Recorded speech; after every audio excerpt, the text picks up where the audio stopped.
नमस्कार दोस्तों, आज मैं एक्सप्लेन करूंगा हॉलीवुड की बेहतरीन मूवी स्मार्टेस्ट प्रिजनर।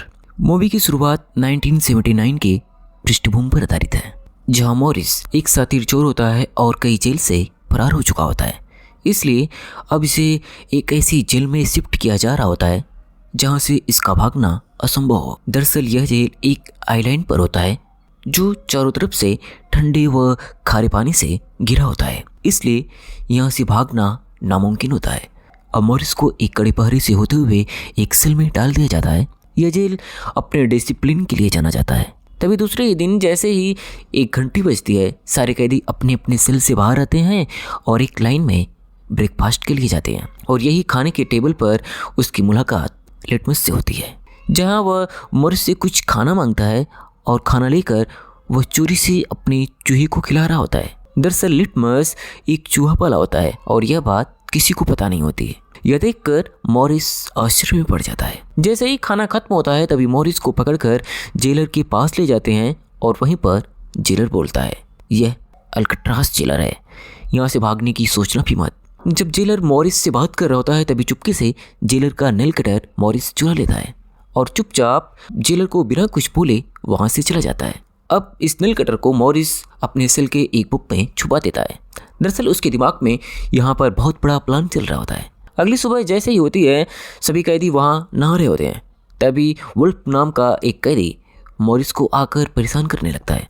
दरअसल शुरुआत में भी कई बार वुल्फ मॉरिस को परेशान किया होता है, लेकिन मॉरिस उसे नज़रअंदाज करता है। पर इस बार मॉरिस उसे सबक सिखाता है और वुल्फ को बुरी तरह पीटता है, जिस पर वुल्फ सहम जाता है। और यह देखकर सभी लोग मॉरिस से भी डरने लगते हैं, क्योंकि अब तक लोग वुल्फ से डरते थे। अब यहाँ पर रहते हुए मॉरिस को हफ्ते बीत जाते हैं और मॉरिस को लाइब्रेरी में ही काम करने का मौका मिलता है। और इसी लाइब्रेरी में इंग्लिश से उसकी मुलाकात होती है, जो पिछले 30 सालों से यहाँ काम कर रहा होता है। और वहीं पर मॉरिस एक शख्स से मिलता है जो एक बेहतरीन पेंटर होता है। अब कुछ ही दिन जैसे बीतते हैं तो ये मॉरिस इंग्लिश से पूछता है कि हम लोग यहाँ से भाग नहीं सकते, जिस पर इंग्लिश हंसने लगता है और बोलता है, तुम सोच भी कैसे सकते हो यहाँ से भागने के बारे में, यह एक कब्रगाह है, यहाँ से कोई भी जीवित नहीं भाग सकता। मान भी लेते हैं कि तुम एक बार सारे सिक्योरिटी गार्ड्स और इन जेल से बच भी गए, बाहर के ठंडे पानी से तुम 5 मिनट में मर जाओगे। यह सुनने के बाद मॉरिस भी इसके बारे में सोचने लगता है, पर कुछ बोलता नहीं। अब अगले दिन तभी मॉरिस की शिफ्ट बदल दी जाती है और मॉरिस को अब एक कारपेंटर का काम दे दिया जाता है। हालांकि इसके लिए उसे हर घंटे के 50 सेंट मिलेंगे। अब मॉरिस यह सुनकर खुश भी हुआ।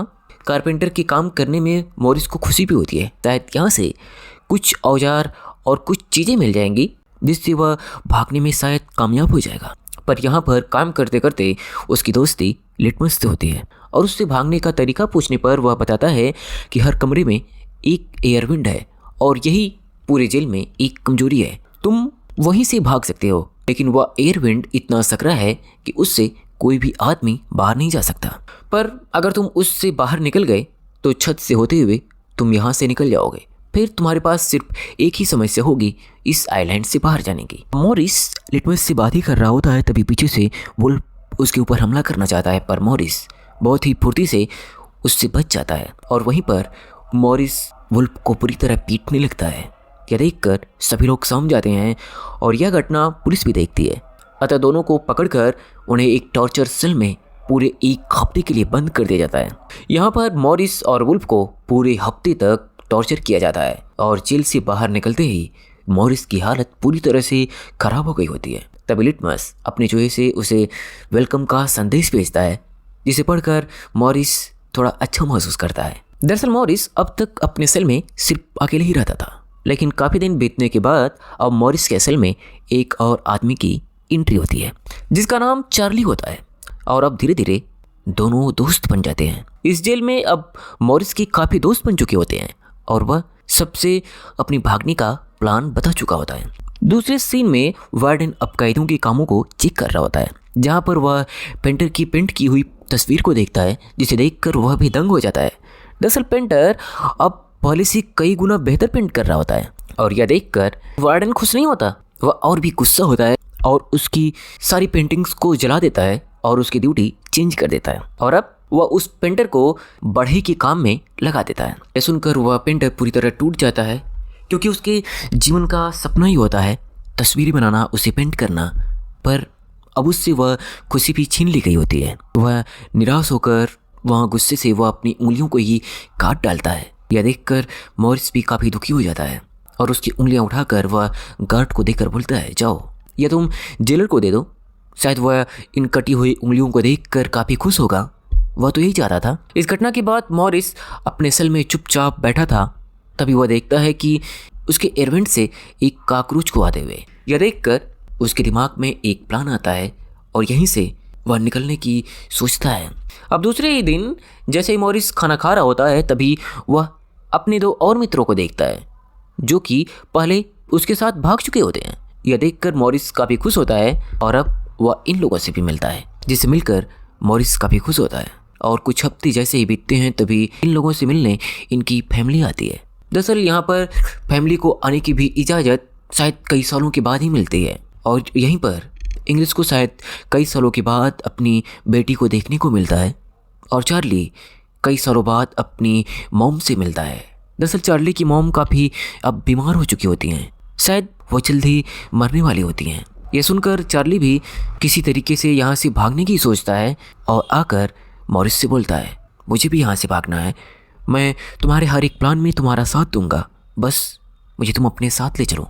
सभी मिलकर भागने का प्लान बनाते हैं। मॉरिस बताता है कि सभी के कमरों में एयर वेंट्स हैं और यहीं से हम भाग सकते हैं, लेकिन प्रॉब्लम यह है कि यह एयर वेंट काफ़ी पतला है और इससे गुजरना काफ़ी मुश्किल है। पर अच्छी बात यह है कि यह जेल काफ़ी पुराना है और खारे पानी के बीच में रहने के कारण इसकी दीवारें अब काफ़ी कमज़ोर हो चुकी हैं, अतः यहाँ से हम आसानी से एयर वेंट्स को चौड़ा करके यहाँ से भाग सकते हैं। पर दिक्कत यह थी कि इन्हें खोदने के लिए इनके पास कुछ भी नहीं था। तभी मॉरिस का दिमाग चलता है और वह अपने खाने के टेबल से ही चम्मच को लेकर उसे हथियार बनाने की सोचता है और यहीं से मॉरिस एक चम्मच को चुरा लेता है और उस चम्मच को लेकर वह अपने सेल में जाता है। पर समस्या एक और भी होती है, अगर वह सेल में नहीं रहेंगे तो वार्डन को शक हो जाएगा और वो पकड़े जाएंगे। पर इसका भी हल मॉरिस ढूंढ लेता है। वह अपना एक डमी बनाकर उस पर कुछ बाल लगाकर उसे रख देगा, जिससे वार्डन को भी शक नहीं होगा और वह अंदर ही अंदर अपना काम करता रहेगा। पर अब भी सबसे बड़ी प्रॉब्लम पानी का था, क्योंकि अगर ये लोग यहाँ से बाहर आ भी गए तो यहाँ से भागेंगे कैसे। पर इसका भी उनके पास सलूशन होता है, क्योंकि जॉन लॉन्ड्री में काम कर रहा होता है और वह जॉन को एयर कोट्स चुराने को बोलता है, क्योंकि इसी एयर कोट्स में वे हवा भर के अच्छी तरीके से लकड़ी बांधकर उसे बोट की तरह इस्तेमाल कर लेंगे।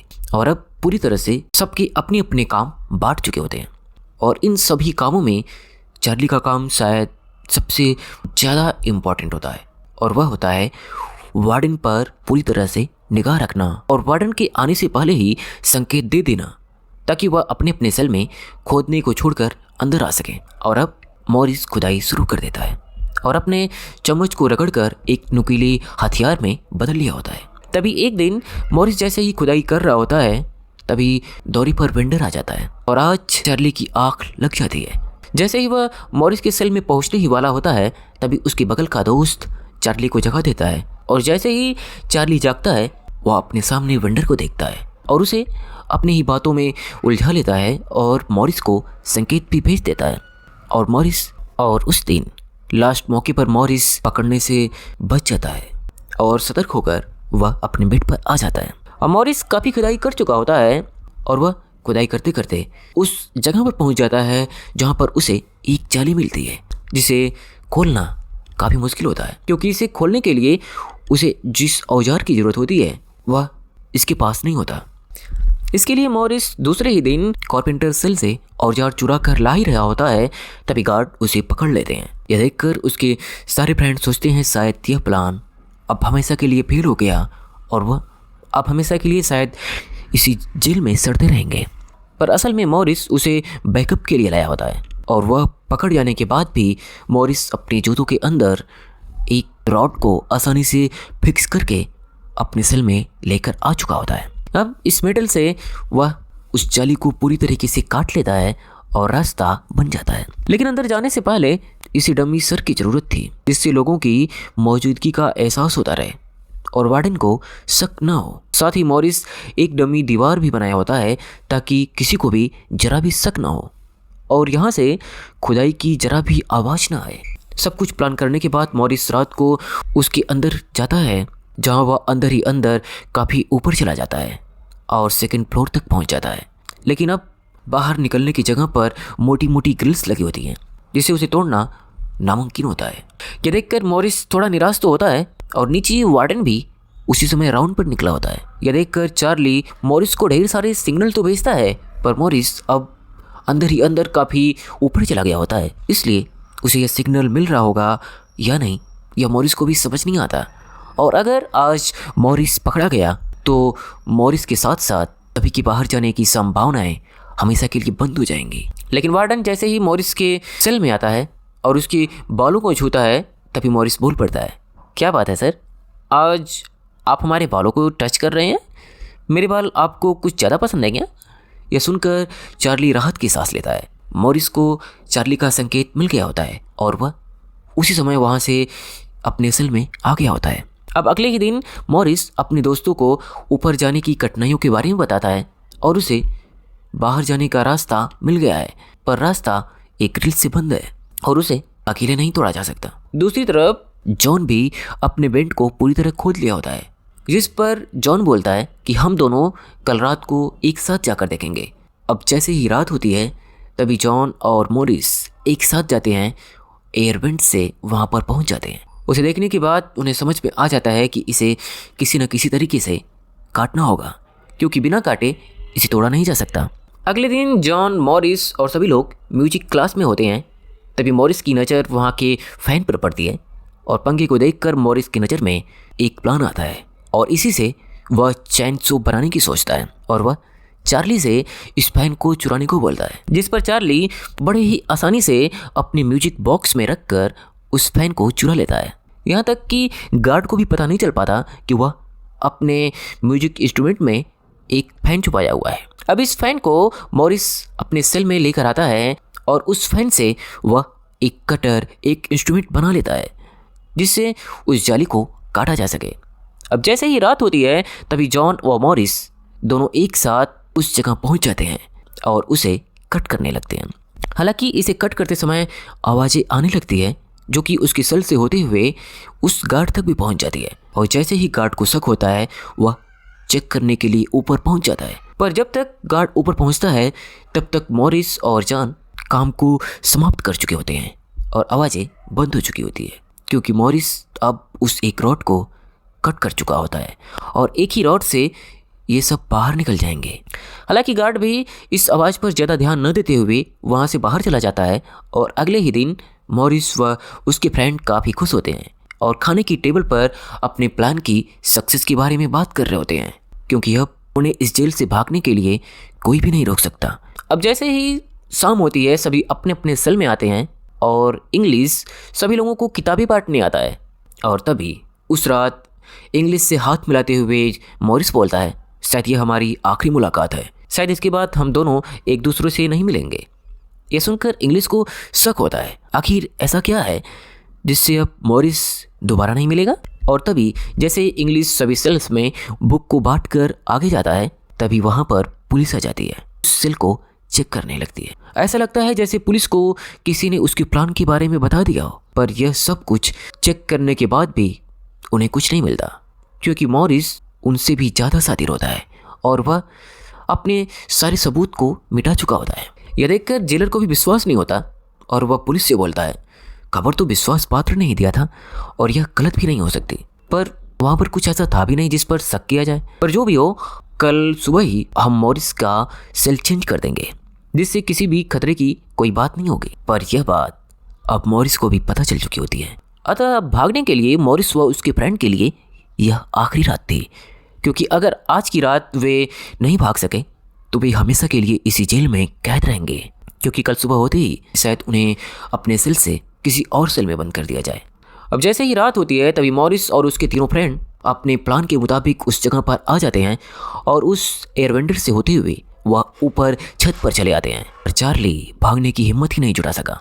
हालांकि ऊपर पहुंचकर मॉरिस और उसके फ्रेंड चार्ली का वेट करते हैं, पर चार्ली बैठकर अपने सेल में अपने बुज़दिली पर रो रहा होता है। यहाँ से निकलने की वह हिम्मत जुटा ही नहीं पाता। काफ़ी समय के बाद वह हिम्मत जुटाता है और वह भी यहाँ से भागने की सोचता है, पर जब चार्ली ऊपर पहुँचता है तब खुद को अकेला देखकर काफ़ी निराश होता है और वह रोता हुआ अपने सेल में फिर से वापस चला आता है। और अब वह आइलैंड के किनारे पर पहुँचते हैं। यहाँ पर एक बोट का शेप तैयार कर लेते हैं और यहाँ से फाइनली वह निकल जाते हैं। अब जैसे ही सुबह होती है तभी गार्ड सारे सेल में चेक करने निकल जाता है। सभी सेल को चेक करते हुए वार्डन फाइनली चार्ली के पास आता है, जहाँ पर चार्ली पूरी तरह से उदास हुआ बैठा होता है। ऐसा लगता है जैसे वह खुद से हार चुका है। दरअसल चार्ली को भी पता होता है यह भागने का उसका आखिरी मौका था और वह खो चुका है। अब जैसे ही वह मॉरिस के रूम में जाता है वह देखता है मॉरिस अभी तक सो रहा है। यह देखकर वार्डन को भी शक होता है और वह जैसे ही उसका सेल खोलता है तभी वह उसका डमी बिस्तर पर देखता है। यह देखकर वह शौक में पड़ जाता है। आखिर मॉरिस यहाँ से भाग कैसे सकता है? यह जानकर चारों तरफ अफरा तफरी मच जाती है। पूरे जेल में उसको खोजा जाने लगता है पर वह जेल से भाग चुका होता है। अब मॉरिस को उस पूरे आइलैंड पर ढूंढा जाता है पर मॉरिस तो वहाँ से भाग चुका होता है, अतः वह आइलैंड पर भी नहीं मिलता। इस घटना के लिए अथॉरिटी पूरी तरह से जेल की लापरवाही और जेलर के ओवर कॉन्फिडेंस को दोषी ठहराते हैं और इस जेल को भी एक साधारण जेल घोषित करती है, क्योंकि यहाँ से भी अगर कोई भाग सकता है तो फिर इतने पैसे खर्च करके इस आइलैंड पर इतने दूर इतनी सारी व्यवस्था करने की क्या ज़रूरत। अतः अथॉरिटी इस जेल को भी पूरी तरह से बंद करने का फैसला करती है और फाइनली यह जेल भी अब बंद हो जाता है और अल्केट्रास का